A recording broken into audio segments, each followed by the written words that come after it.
غزوہ بدر میں مسلمانوں کو بہت زبردست اللہ نے فتح دی، کفار مکہ کو بڑی زک پہنچی، 70 بڑے بڑے تقریباً سارے ان کے بڑے سردار مارے گئے۔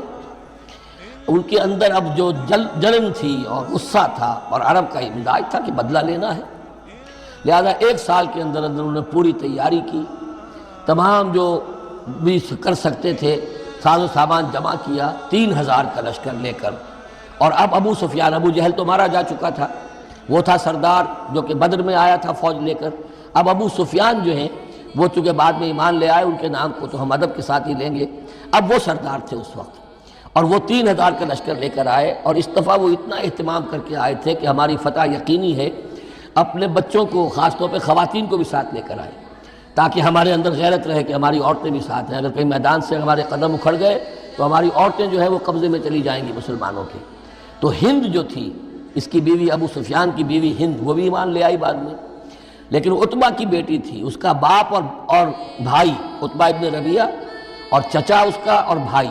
یہ 3 جو ہیں بدر میں قتل ہو چکے تھے، مسلمانوں کے ہاتھوں واصل جہنم ہو چکے تھے۔ تو ہند کے سینے کے اندر بھی انتقام کی آگ تھی۔ باقی تو یہ کہ کوئی گھر بچا ہی نہیں تھا مکے کا جن کا کوئی نہ کوئی آدمی مارا نہ گیا، اور 70 آدمی مارے گئے تھے۔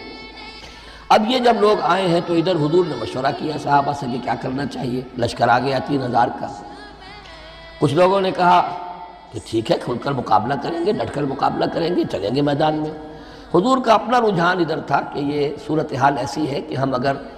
مدینے میں محصور رہ کر مقابلہ کریں تو بہتر ہے۔ لیکن جو لوگ بدر کے بعد ایمان لائے تھے، ایک تو ان کا جوش و خروش تھا، ان کا ہمیں تو شہادت چاہیے،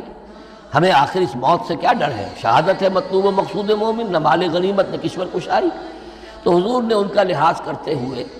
آپ نے فیصلہ کر دیا ٹھیک ہے ہم میدان میں جائیں گے، کھل کر مقابلہ کریں گے۔ اس پر جب وہ مقابلے میں پہنچ گئے ہیں، آپ لے کر گئے تھے 1000 آدمی باہر۔ جب آمنا سامنا ہوا ہے تو وہاں عبداللہ ابن ابی یہ کہہ کر اپنے 300 آدمیوں کو لے کے واپس آ گیا۔ اتفاقاً اس کی رائے بھی یہ تھی کہ کھلے میدان میں جنگ مت کرو، بلکہ یہ کہ محصور ہو کر، جو حضور کی رائے تھی وہی اس کی بھی تھی اس وقت۔ لیکن اس وقت وہ یہ کہہ کر کہ جب ہماری بات نہیں مانی جاتی تو ہم خام کیوں اپنی جانیں جو ہیں جوکھوں میں ڈالیں، وہ 300 آدمی لے گیا تو رہ گئے صرف 700۔ ان 700 میں سے بھی 2 گھرانے ایسے تھے، بنو حارثہ بنو سلمہ، ان کے قدم بھی تھوڑی دیر کے لیے ڈگمگائے، لیکن پھر ان کو اللہ تعالیٰ نے حوصلہ دیا اور وہ جم گئے، وہ 300 چلے گئے۔ اس کے بعد اللہ نے وعدہ کیا ہوا تھا مدد کا، جنگ ہوئی، مدد آئی اور اللہ نے فتح دے دی۔ لیکن وہ ایک درہ تھا مسلمانوں کی پشت پر پہاڑ میں۔ حضور کو اندیشہ تھا کہ ایسا نہ ہو کہ وہاں سے ہم پر حملہ ہو جائے تو 2 طرف سے ہم چکی کے پاٹ کے درمیان، 2 پاٹوں کے درمیان آ جائیں۔ وہاں 50 تیر انداز آپ نے مقرر کر دیے تھے کہ یہاں سے مت ہلنا، چاہے تم یہ دیکھو کہ ہم سب مارے گئے اور ہمارے گوشت جو ہے وہ کوے اور چیلیں کھا رہے ہیں، تب بھی تم نے نہیں ہلنا یہاں سے۔ لیکن جب مسلمانوں کو فتح ہو گئی وہاں اختلاف ہو گیا کہ حضور نے جو فرمایا تھا وہ شکست کے سلسلے میں تھا، اب تو فتح ہو گئی ہے، چلو اب چل کے مال غنیمت جمع کرنے میں باقی تم لوگوں کا ساتھ دو۔ جو وہاں کے لوکل کمانڈر تھے وہ منع کرتے رہے کہ ہرگز مت ہلو، حضور کا حکم یاد رکھو۔ وہ تعویل کر چکے تھے حضرت حضور کے حکم کی۔ 35 چلے گئے، 15 رہ گئے۔ خالد ابن ولید اس وقت جو تھے، کیولری جو تھی، جو گھڑ سوار تھے ان کے جو ہے وہ کمانڈر خالد ابن ولید تھے، ایمان نہیں لائے تھے ابھی۔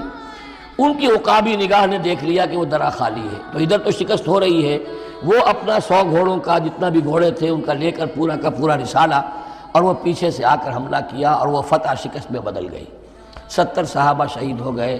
حضور بھی زخمی ہو گئے، دندان مبارک شہید ہوئے، خون اتنا گیا کہ یہ بھی مشہور ہو گیا کیونکہ بے ہوشی طاری ہو گئی تھی کہ حضور کا انتقال ہو گیا ہے۔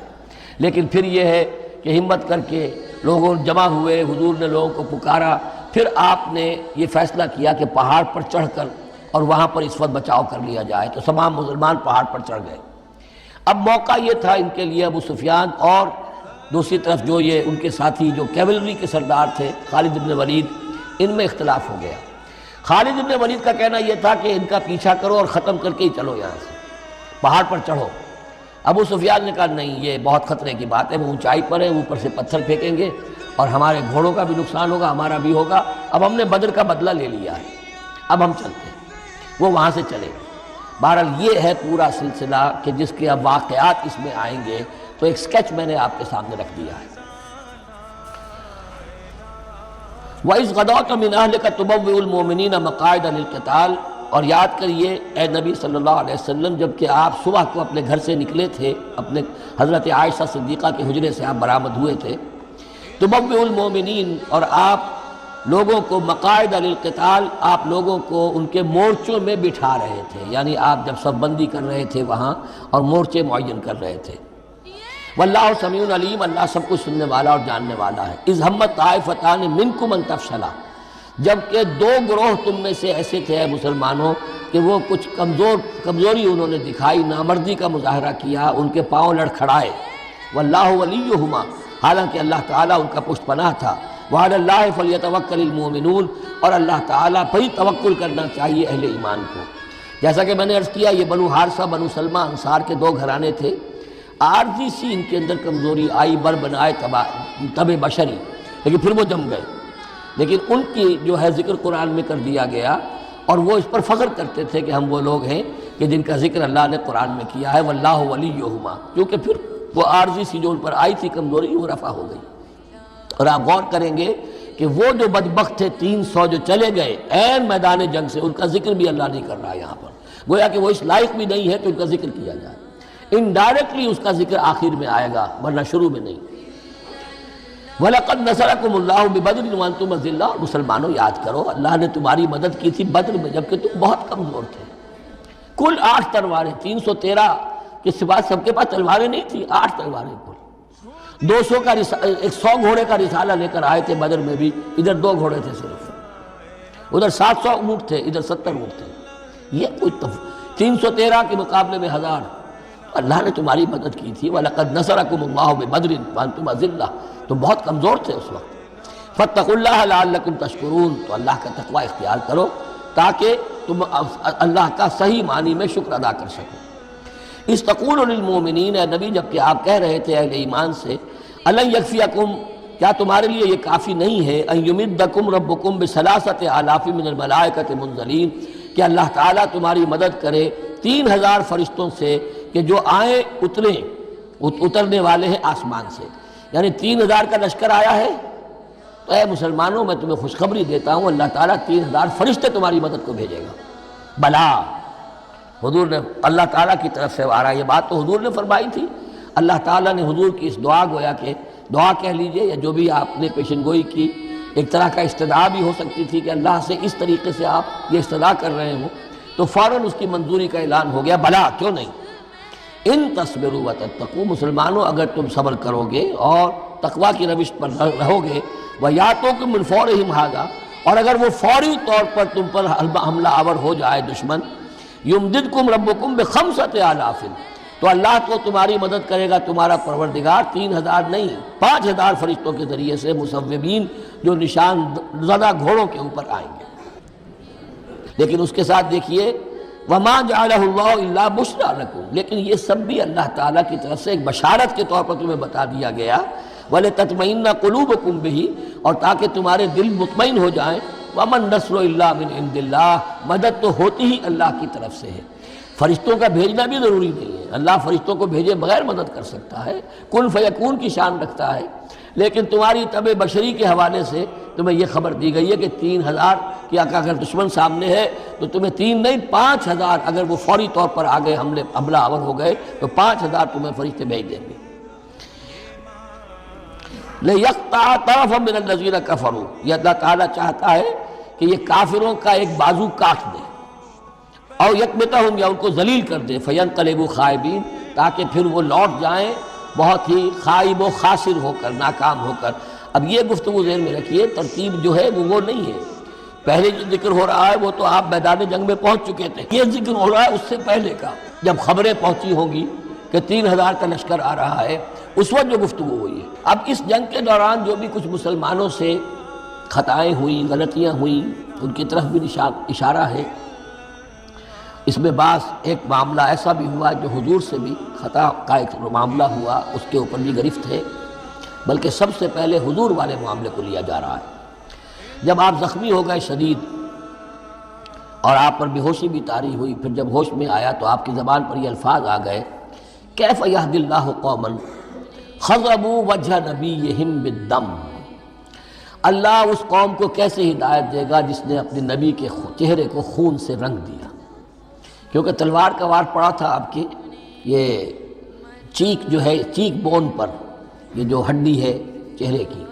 اور اس سے 2 آپ کے دانت بھی شہید ہو گئے تھے، اور یہ کہ فوارہ خون کا چھوٹا تھا، اور اس فوارے سے ظاہر بات ہے آپ کا پورا چہرہ لہو لہان، پورا جسم، اور خون اتنا گیا کہ آپ پر بیہوشی طاری ہو گئی۔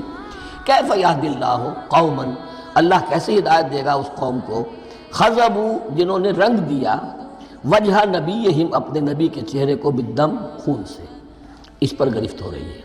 لیس لک من الامر شیء، اے نبی آپ کا کوئی اختیار نہیں ہے، آپ کا کام ہے دعوت دینا، تبلیغ کرنا، لوگوں کی ہدایت و ضلالت کا فیصلہ ہم کرتے ہیں، آپ نہیں کرتے۔ اور دیکھیے اللہ نے کیا شان دکھائی، جس شخص کی وجہ سے یہ سب کچھ ہوا ہے، خالد ابن ولید، حضور ہی کے زبان مبارک سے اسے خطاب دلوایا، خالد سیف من سیوف اللہ، خالد اللہ کی تلوار میں سے تلوار ہے۔ حالانکہ یہ ساری زخم جو پہنچی ہے وہ حضرت خالد ابن ولید اس وقت تک جو وہ کفر کے سرداروں میں سے تھے اور وہ آئے تھے۔ لیس لک من الامر شیء، اے نبی یہ اختیار آپ کا نہیں ہے، اور یتوب علیہ اور یعذبہ، اللہ کے اختیار میں، وہ چاہے گا تو ان کی توبہ کی توفیق دے دے گا، وہ ایمان لے آئیں گے، یا اللہ چاہے گا انہیں عذاب دے گا، فإنہم ظالمون، اس لیے کہ ظالم تو ہیں، انہوں نے گناہ تو کیا ہے، غلط کام کر رہے ہیں، سزا کے وہ حقدار ہو چکے ہیں، لیکن ہو سکتا ہے اللہ انہیں ہدایت دے دے۔ اب دیکھیے یہ وقت کی بات ہوتی ہے، چند سال پہلے طائف میں وہ دعا جو ہے آپ سے کہا گیا، فرشتہ آیا کہ اے نبی جنہوں نے آپ پر پتھراؤ کیا ہے اور آپ کی توہین و تذلیل کی ہے، یہ ملک الجبال جو ہے کہتا ہے کہ میں حاضر ہوں، مجھے اللہ نے بھیجا ہے، آپ فرمائیں تو ان دونوں پہاڑوں کو ٹکرا دوں جن کے مابین یہ وادی کے اندر یہ شہر طائف آباد ہے، تاکہ یہ سب پس جائیں، سرما ہو۔ آپ نے فرمایا نہیں، کیا عجب کہ اللہ تعالیٰ ان کی آئندہ نسلوں کو ہدایت دے دے۔ لیکن اب یہ مرحلہ کچھ ایسا تھا کہ زبان مبارک سے وہ جملہ نکل گیا۔ یہ بھی ہو سکتا ہے کچھ چونکہ بے ہوشی سے ایک دم اٹھے ہیں تو اس وقت شاید پوری طریقے سے آپ جو ہے اپنے پوری طرح اپنے حواس جو ہے بھی بحال نہیں ہوئے تھے اور یہ الفاظ نکل گئے۔ لیکن اللہ تعالیٰ کا معاملہ یہ الرب رب وَإِن تنزل والعبد عبد وَإِن ترقى، بندہ بندہ ہی رہتا ہے چاہے کتنا ہی بلند ہو جائے، اور رب رب ہی ہے چاہے کتنا ہی نزول فرما لے۔ اب تو وہ وقت ہے نا، رات کا پچھلا پہر شروع ہو رہا ہے نا، اللہ تعالیٰ سمائے دنیا تک نازل ہوں گے، اور شب معراج میں حضور 7ویں آسمان پر چلے گئے۔ اللہ اس پہلے آسمان پر آ کر بھی رب ہے، اور حضور اس 7ویں آسمان پر پہنچ کر بھی بندے۔ الرب رب وَإِن تنزل والعبد عبد وَإِن ترقى وَلِلَّهِ مَا فِي السَّمَاوَاتِ وَمَا فِي الْأَرْضِ۔